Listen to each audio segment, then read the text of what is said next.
de nuestro libro Cambios Profundos, y estamos en el capítulo 6 ya en la primera parte de la segunda parte del libro, ¿cierto? Que habla de cómo se realiza un cambio profundo, un cambio verdadero.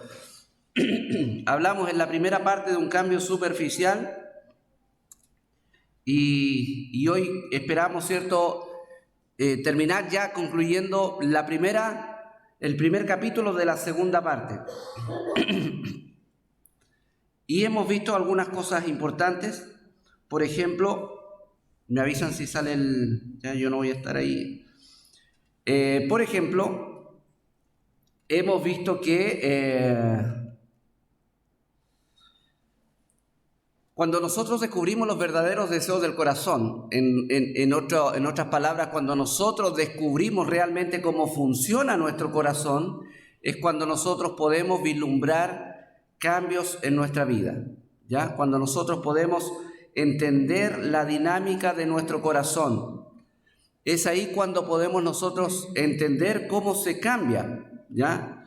Y esta dinámica de cómo se cambia nos lleva a entender nuestros verdaderos problemas que están arraigados en el corazón, ¿ya? En el corazón. Entonces, cuando somos confrontados con el Evangelio, somos confrontados en las verdades de nuestro corazón, ¿ya? Somos confrontados con la realidad de nuestro corazón. Y la realidad de nuestro corazón, obviamente, según la palabra del Señor, es una realidad que a veces no está en armonía con lo que nosotros entendemos ya de nuestra propia vida. Nosotros muchas veces tenemos una idea de nosotros que no es tan confrontativa con nosotros mismos. Nosotros tendemos a tener una idea equivocada de nosotros mismos. A veces nosotros pensamos que quien nos conoce de verdad es Dios y nosotros mismos. Y la verdad es que Dios sí nos conoce muy bien, pero nosotros tenemos una distorsionada realidad de nosotros mismos porque nuestro corazón es engañoso y porque nuestro corazón es egoísta y egocéntrico. Entonces, usted es tan egoísta que usted tiene una visión distorsionada de sí mismo, de sí misma. Entonces, ¿a qué vamos con todo esto? Al hecho de que muchas veces usted y yo no logramos dimensionar la maldad de nuestro corazón o la tendencia, la inclinación al pecado de nuestro corazón. Por eso es que nosotros no podemos o no estamos muy capacitados muchas veces para hacernos un autoexamen. Es por eso que, aparte del autoexamen que nosotros tenemos que hacernos, ¿ya? Otros pudieran también hacer un examen de nosotros. Pero toda vez cuando nosotros hacemos un autoexamen, debemos hacerlo no desde nuestra propia idea de la vida, sino que debemos ocupar una herramienta objetiva que esté alejada de nuestro propio criterio, y esa herramienta es la palabra de Dios. El autoexamen lo hacemos bajo la lupa de la palabra, o usando un poco más el lenguaje bíblico, nosotros ese autoexamen lo hacemos mirándonos, ¿cierto? Como en un espejo en la palabra de Dios. Y ese autoexamen obviamente es el que surte efecto en el sentido de que nos descubre tal como somos, ¿ya? Porque su responsabilidad, hermano y hermana, su responsabilidad no solamente es conocer a Dios o conocer más de Dios, sino que dependiendo o más bien seguido a esto, su responsabilidad o una de sus grandes responsabilidades en la vida cristiana es conocerse a sí mismo. Conocerse a sí mismo. Y como acabamos de decir, ese conocimiento de sí mismo no puede realizarse a menos que lo hagamos, ¿cierto?, a la luz de la palabra de Dios. Es ahí donde usted se confronta consigo mismo, ¿ya? Antes de eso, nosotros generalmente o tenemos una buena opinión de nosotros mismos o somos hipócritas y no queremos, ¿cómo se llama? No queremos hablar de lo que nosotros somos en realidad. No queremos descubrir nuestro corazón. No queremos realmente ser honestos con nosotros mismos respecto a nuestra naturaleza pecaminosa. Por eso es que cuando alguien viene y nos dice realmente cosas bien confrontacionales y nos muestra la realidad, entonces muchas veces nosotros nos sentimos así remecidos, ¿ya? Y a veces recibe una bofetada el fariseo que llevamos dentro, ¿ya? Cuando alguien dice las cosas que nosotros no nos atrevemos a decir de nosotros mismos por hipocresía. Entonces ahí somos remecidos y somos confrontados. Nuestro corazón es confrontado y nuestro corazón es confrontado obviamente para recibir de parte de Dios. Ahí sí, uy, se ve verde. Es negro, eso verde es negro, así que...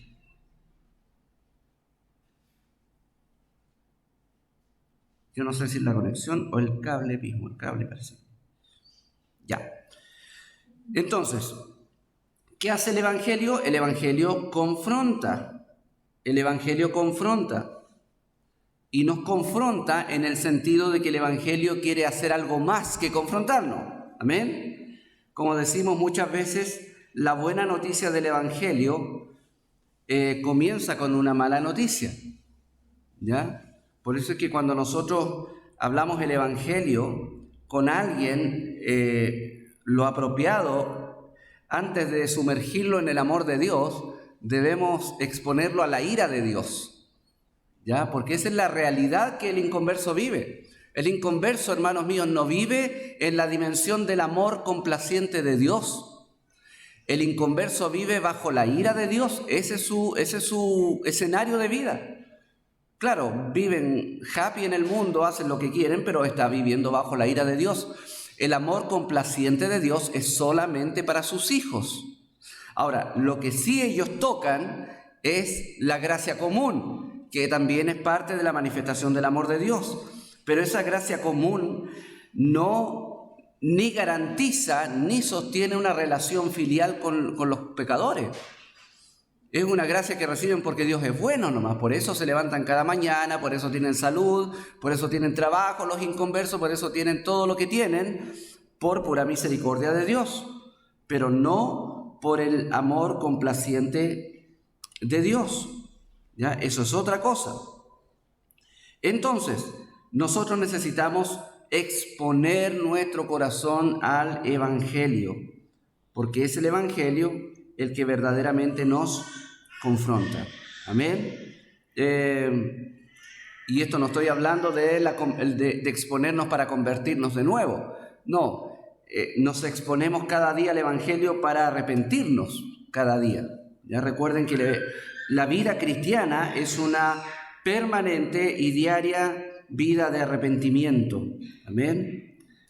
Una permanente y diaria vida de arrepentimiento. Si sale verde me lo dicen. ¿Ya?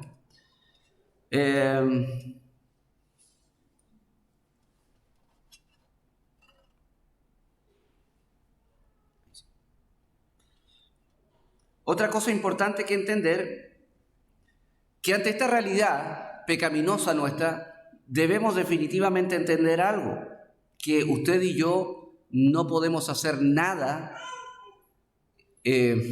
eficazmente por nosotros mismos.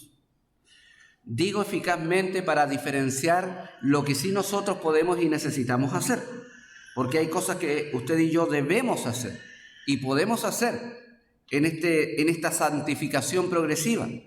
Somos responsables de muchas cosas que tenemos que hacer. Sin embargo, todas estas cosas que podemos hacer están supeditadas a la obra de Dios. Y desde esa perspectiva, usted y yo no tenemos nada en nuestra propia capacidad para cambiar nuestro propio corazón. ¿Ya? No tenemos. Es por eso que nuestras reacciones hacia los demás, por ejemplo, a veces es con ira, ¿ya? Con enojo o con las situaciones de la vida nos enojamos. ¿Por qué? Porque realmente nos damos cuenta de que no hay nada en nosotros que pueda servir para cambiar la realidad que vivimos. Por eso los conflictos en nuestra vida tienden a convertirse en obstáculos. Las personas en la vida tienden a convertirse en obstáculos, ¿ya? Porque no logramos los deseos de nuestro corazón y no logramos cambiar los deseos de nuestro corazón. A veces los disfrazamos, a veces hacemos muchas cosas, pero no cambiamos, no logramos cambiar los deseos de nuestro corazón porque no podemos cambiar los deseos de nuestro corazón. Y es por eso que nosotros vivimos, según la palabra del Señor, en una constante idolatría. En una constante idolatría. Endiosamos a la creación y nos endiosamos nosotros mismos.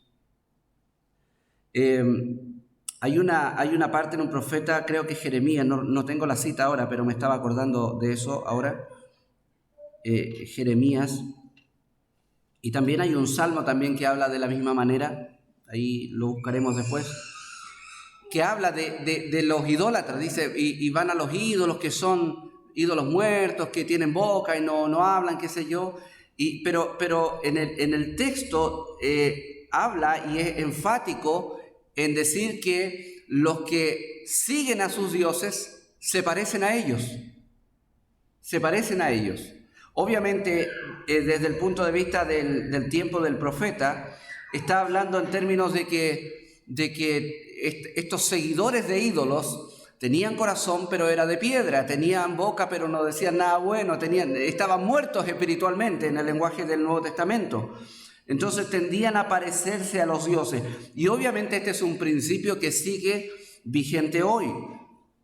Nosotros cuando lidiamos con los ídolos de nuestro corazón, nosotros nos damos cuenta de que finalmente nos parecemos a ellos, nos parecemos a nuestros ídolos, ¿ya? Somos igual, voy a desistir de esto, ¿ya? Somos igual a nuestros ídolos. Y por eso a nosotros nos cuesta avanzar, porque estamos arraigados a nuestra propia idolatría, que amamos y no podemos avanzar. No podemos cambiar lo que realmente necesita ser cambiado. Por ejemplo, si usted descubre que uno de sus grandes ídolos tiene que ver con el orgullo de su corazón o con esta hambre de aceptación y todas estas cosas que hacen pedazos nuestra vida, usted cuando llegue a sondear eso en el corazón, usted se va a dar cuenta de que es algo que es imposible que usted pueda cambiar. O sea, desde el punto de vista del Evangelio, usted y yo no tenemos la capacidad para dejar de ser orgullosos. No tenemos la capacidad personal para dejar de ser egoístas. No podemos dejar de serlo. Entonces usted preguntará, bueno, entonces ¿por qué el Señor nos dice que no hagamos nada por contienda ni por egoísmo? O sea, ni por vanagloria, ni nada de estas motivaciones deben estar. Entonces, ¿por qué Dios me pide que no actúe así o que no sea así? Bueno, me pide no por el hecho de que Él sabe que yo tengo la capacidad para no serlo.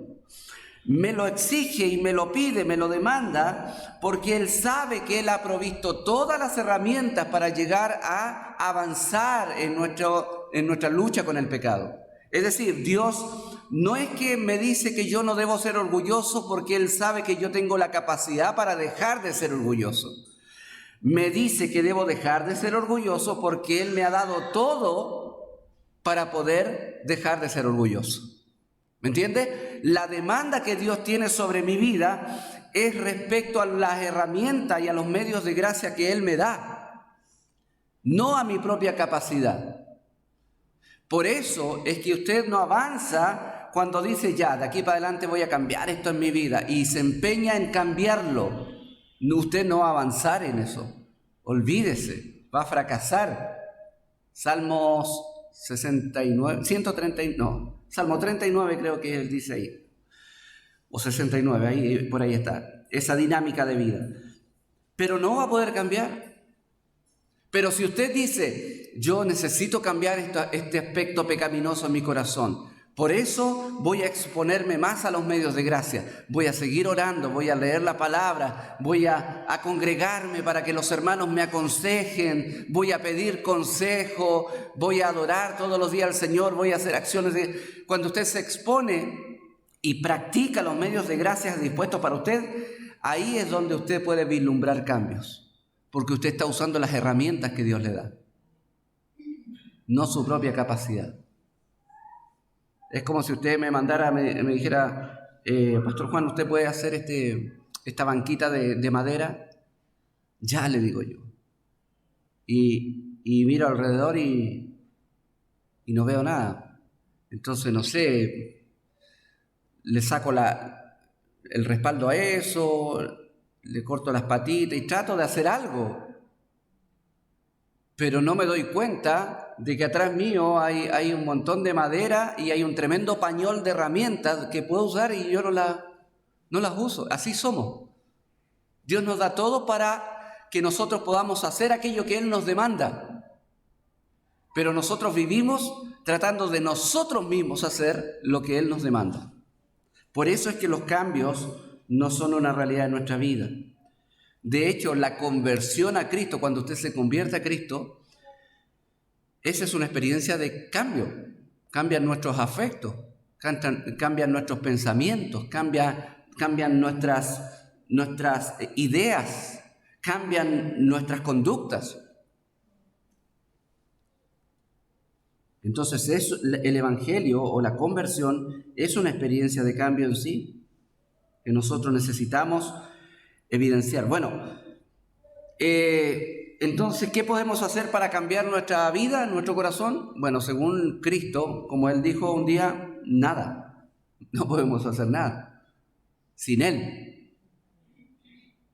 Amén. Dijo, sin mí, nada podéis hacer. Entonces es imposible, hermanos. Usted puede estar dando manoteo, pataleo y todo lo que usted puede hacer, pero usted, convénzase, no puede cambiar su propio corazón. No puede. Usted necesita no solamente la unión vital con Cristo en el término de ser salvo, sino que necesita una constante dependencia de Cristo. En ese sentido, usted necesita depender del Salvador para poder tener cambios en su vida. Bueno, Juan capítulo 15 es un texto que el Señor Jesucristo, o que Juan ahí lo registra, y que es lo que Jesucristo dice de nuestra dinámica espiritual. Dice que Él es la vid verdadera. Y cuando dice que es la vid verdadera, está hablando en el sentido, hermanos míos, de que la vida espiritual proviene y corre por Él. Es una parra y ahí está la savia. Entonces los pámpanos que son los sarmientos, ¿ya? Los sarmientos dependen de la savia que viene del tronco de la parra. Es decir, la parra en sí misma es la que produce vida y la que sustenta la vida. Nosotros no, nosotros somos los pámpanos, el sarmiento. Nosotros no generamos vida, nosotros no producimos vida, nosotros dependemos de. Cuando Dios creó al hombre, lo creó en la dimensión de la dependencia de Dios. La caída de Adán y Eva fue de alguna manera un desprenderse de esa dependencia de Dios. ¿Ya? La salvación es un retorno a la dependencia de Dios. O sea, Cristo nos salvó para ser dependiente, no para ser independiente. ¿Ya? Y el problema que se suscita es que nosotros, siendo salvos, tenemos la tendencia a querer vivir independientes de Dios. Y esa es una tendencia permanente y perniciosa para nuestra vida.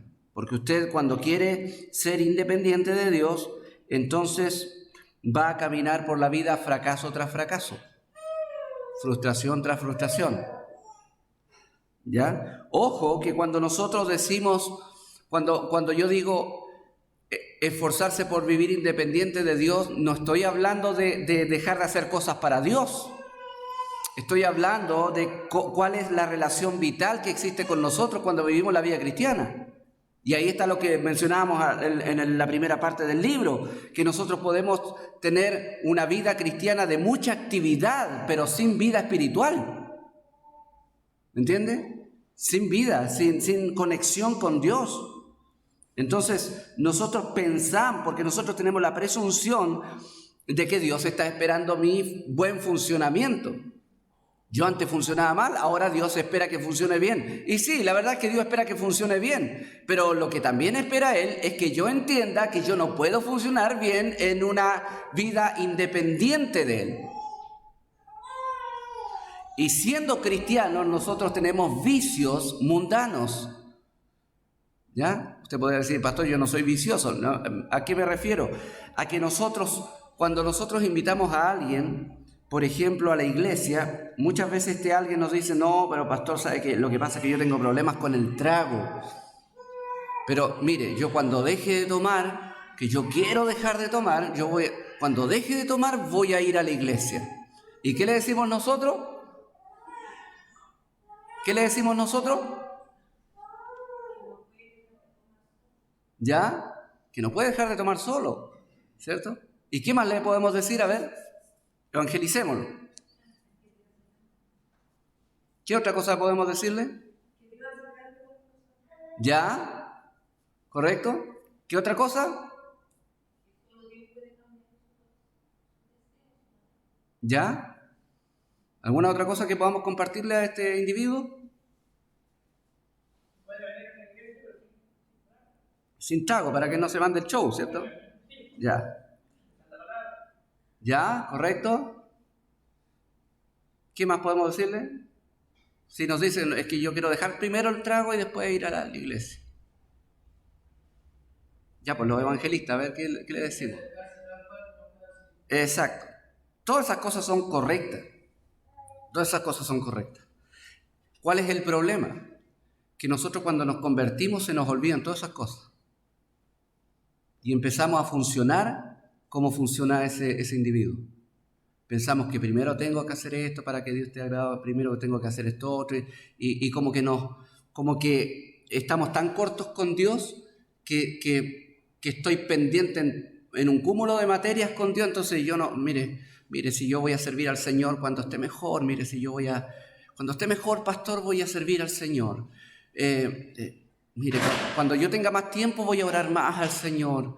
Y sí, así, hermano, tú te conviertes en una persona que, claro, fuiste salvada por gracia, pero vives por obras. Vives por obras.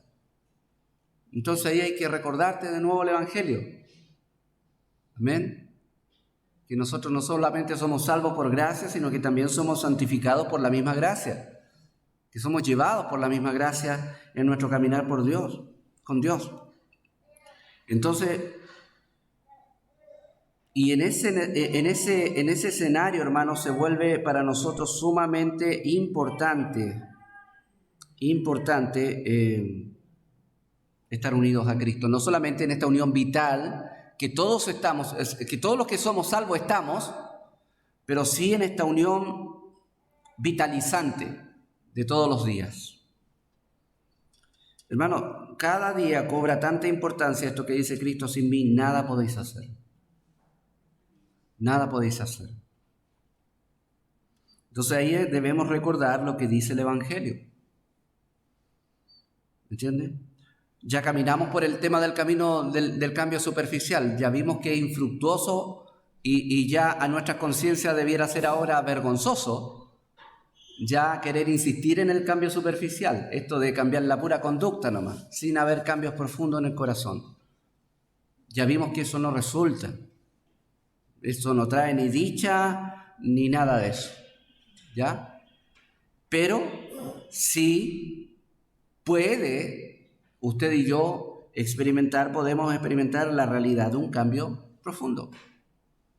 Pero lo primero que debemos conectar es que nosotros no podemos hacer cambios en nuestro corazón a menos que tengamos una relación espiritual, vital, profunda con Cristo. Y ese es el escollo que muchas veces nosotros tenemos. Es que nosotros intentamos ser cristianos sin una vida vitalizada espiritualmente. Entonces, la justificación y la santificación son un regalo de gracia.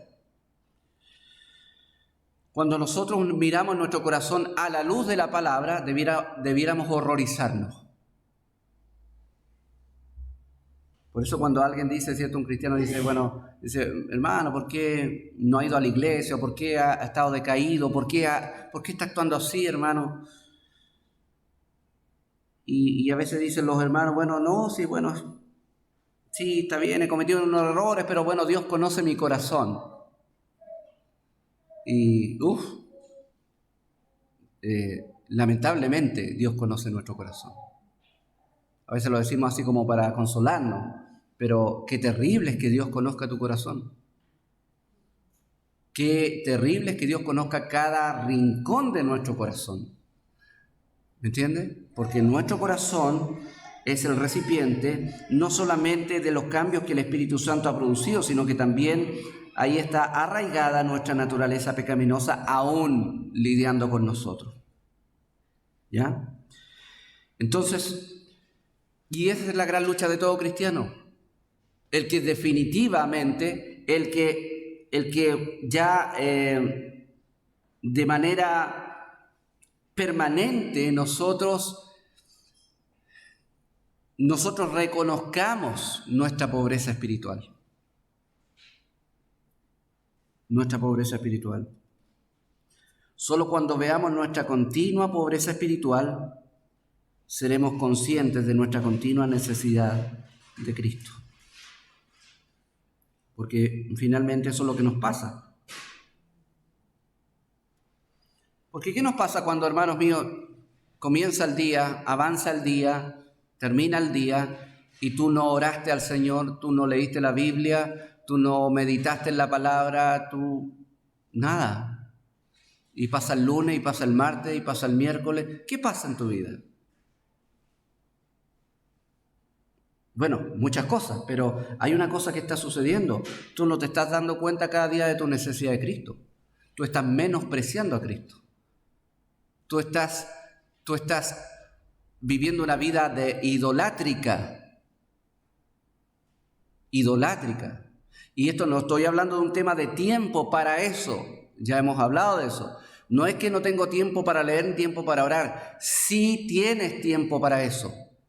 Lo tienes. Te lo aseguro. Pastor, no sabes que yo trabajo 20 horas al día. Deja de trabajar 20 horas al día. Eso no solamente es inhumano, sino que no está dentro de nuestra Constitución ni de nuestras leyes. Son 45 horas semanales las que tú pudieras echar mano, o las horas necesarias extras que pudieran darte felizmente, súper. Pero no te esclavices al trabajo o no uses el trabajo para decir, no, es que yo no tengo tiempo. Y si realmente es imposible evitar esa realidad, bueno, levántate una hora antes o acuéstate una hora después, pero no puedes decir yo no tengo tiempo para Dios si eres cristiano. No te conformes con los pancitos de vida, eso es vergonzoso para un cristiano. Trate de funcionar cada día, hermano, tomando un vasito de agua en la mañana y un dulcecito, una media hora, como un toffee al almuerzo. Vaya así por un año. Vaya así por un año. Y hagámosle chequeos médicos. Si es que alcanza a hacerse chequeo. ¿Eso es exagerado, pastor? Exactamente. Pero es sumamente proporcional a tu vida espiritual. Así te alimentas espiritualmente. Vasito de agüita, un dulcecito. Vasito de agüita, un dulcecito. Y como te comes un dulcecito, no es más dulce que la miel para mí la palabra. Claro. Pero no es lo que Dios quiere para tu vida. Ojo, la Biblia nunca te está llamando a estar leyendo todo el día la Biblia, ni a estar de rodillas todo el día en tu cuarto. Acá no es un llamado al fanatismo religioso. Pero sí es un llamado de Dios a nuestra conciencia a entender cuánta necesidad tenemos nosotros de depender de Dios, de vivir para Dios, en conexión con Dios.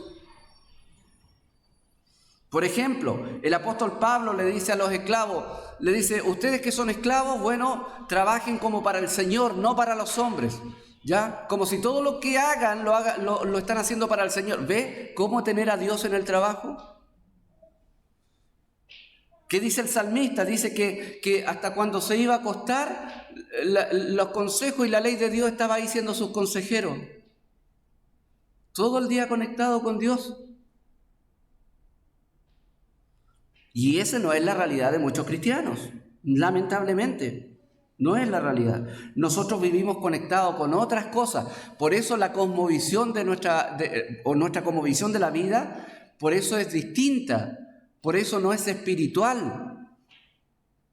Por eso cuando nos acercamos a otro cristiano no somos capaces de dar un consejo espiritual, porque no estamos viviendo en una dimensión espiritual nuestra vida. Y eso es una necesidad fuerte para nosotros.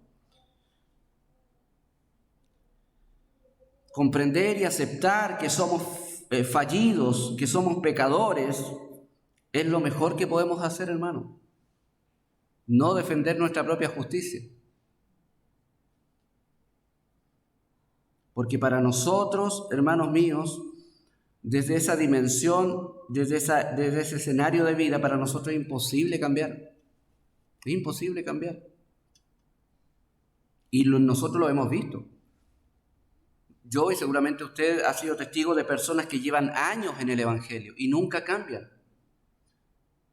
Pero siempre están activos así. Pero no hay cambios en su corazón, no hay un progreso, no hay un avance hacia una mejor plenitud de la vida de Cristo en ellos. O como en el lenguaje de Pedro, no hay un crecimiento en la gracia ni en el conocimiento de Cristo Jesús. No hay un crecimiento. Si bien es cierto, todos tenemos distintas dinámicas de crecimiento, pero debe haber un progreso. ¿Por qué? Porque Cristo lo prometió. Dios dice que el que comenzó su obra la va a perfeccionar. Y el problema es, ¿por qué no se ve ese progreso en mí? Bueno, no es problema de Dios. No es que Dios haya faltado en hacer cosas por ti. No es que Dios te esté privando de cosas que pueden ayudarte, no. Somos nosotros los que privamos el hecho de que se vea la vida de Cristo en nosotros. Por eso es que, por ejemplo, Pablo dice en alguna parte, no entristezcan al Espíritu Santo. No apaguéis al Espíritu, dice también. Y apagar al Espíritu significa literalmente impedir que Él obre en mi vida, impedir esa obra de Él en mi vida. Entonces, cuando progresamos es en virtud de las cosas que Dios hace por nosotros. Cuando nos estancamos es en virtud de nuestra irresponsabilidad y negligencia espiritual. Para nosotros es imposible cambiar. Es imposible cambiar. Pero gloria al Señor que en una oportunidad cuando el Señor habló del Evangelio, ¿cierto? Y de la posibilidad que el ser humano tiene de convertirse o no a Él, Él dijo, bueno, para lo que es imposible para los hombres, es posible para Dios. Entonces, para poder realmente ver cambios profundos en nuestro corazón, debemos entender estas realidades. Yo soy pecador, tú eres pecador, pecadora. Tú y yo no podemos definitivamente cambiar nuestro corazón. No podemos. Rajuñemos, piñisquemos, pataleemos. No podemos hacer ni una pizca de cambio en nuestro corazón. ¿Por qué? Porque Cristo lo dijo, sin mí nada podéis hacer. La clave está en cuán rica es esa unión que tengo yo con Cristo día a día. Cuán enriquecida está mi relación con Dios a través de Cristo día a día. Es así el cambio. Usted no puede estar en su pieza, llegó el verano, no puede estar ahí en el cuarto de donde se está hospedando diciendo pucha, sería bueno broncearme, ¿cierto? Sería rico estar bronceado y está ahí en la pieza y no quiere salir. Y pasa todo el verano y con la idea que, pucha, sería rico broncearse un poquito, los vanidosos, ¿no? No, usted no se va a broncear en la pieza. ¿Qué tiene que hacer para broncearse? Exponerse al sol. Así son los cristianos. Hoy me gustaría ser más maduro en Cristo. Me gustaría conocer más del Señor. Y así, está como ese fulano dentro de la pieza. Vaya, expóngase a Dios, pues. Vaya, expóngase a la palabra, expóngase a Cristo, expóngase al Evangelio. Llénese de Cristo, llénese de la palabra, llénese de una comunión con Dios. Eso es lo que falta en nuestra vida. Entonces ahí no va a sufrir, ahí usted va a ver el progreso. Es como ir a la playa, ¿cierto? Ya deja el cuarto, se va a la playa y llega la tarde y todo le dice, uy, ¿qué te pasó? ¿Por qué? No, estás todo bronceado. Sirvió a exponerse. Así es cuando nos exponemos al Evangelio y a la palabra. De pronto, tú no te das cuenta, pero alguien más dice, veo cambios en ti. Veo que el Señor ha estado trabajando en tu vida. Y eso es en virtud y para la gloria de Dios. Pero nosotros muchas veces no logramos entender que los cambios más importantes en nuestra vida están en nuestra relación con Dios. ¿Amén? Entonces, eso nos ayuda mucho. Juan capítulo 15, versos 1 al 5 es clave para que nosotros entendamos cómo se realizan los cambios en nuestra vida, tanto en nuestra salvación como en nuestro caminar con Cristo. Amén. Y espero que el Señor pueda ayudarnos a poder tener su gracia para exponernos a Él,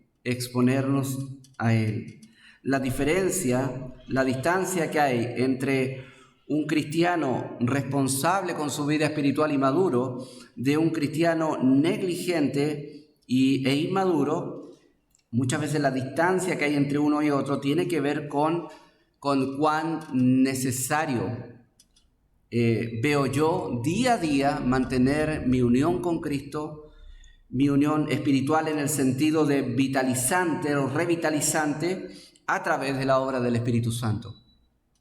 A través de la obra del Espíritu Santo. En resumen, hermanos, tú y yo no podemos cambiar nuestro corazón. Solamente el Evangelio puede cambiar nuestro corazón.